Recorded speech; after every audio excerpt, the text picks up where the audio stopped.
राज्यात आज देखील पावसाचा जोर। उत्तर महाराष्ट्र आणि उत्तर कोकणात जोरदार पावसाचा इशारा।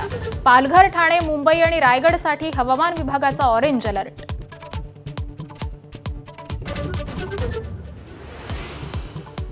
नाशिकच्या गोदावरी नदीनं धोक्याची पातळी ओलांडली। दुतोंड्या मारुती पूर्णपणे पाण्याखाली। रामकुंड परिसरातील दुकानांमध्ये पुराचं पाणी।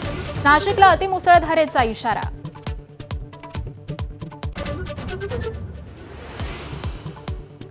पावसामुळे छत्रपती संभाजीनगरात शेतीचं नुकसान। मार्केटमध्येही शिरलं पावसाचं पाणी।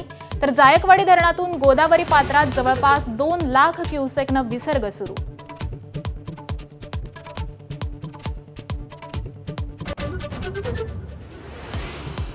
मराठवाड्यात पावसाचा जोर ओसरला तरी पूरस्थिती कायम। धाराशिव, बीड, जालना, परभणी, नांदेड पुराच्या विळख्यात।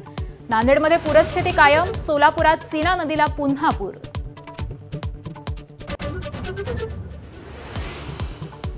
राज्यातील पूरग्रस्तांच्या मदतीसाठी मंदिर संस्थान सरसावली। शिर्डीतील साई संस्थान आणि तुळजापूर मंदिर संस्थानकडून प्रत्येकी 1 कोटी तर शेगावमधून 1 कोटी 11 लाखांची मदत।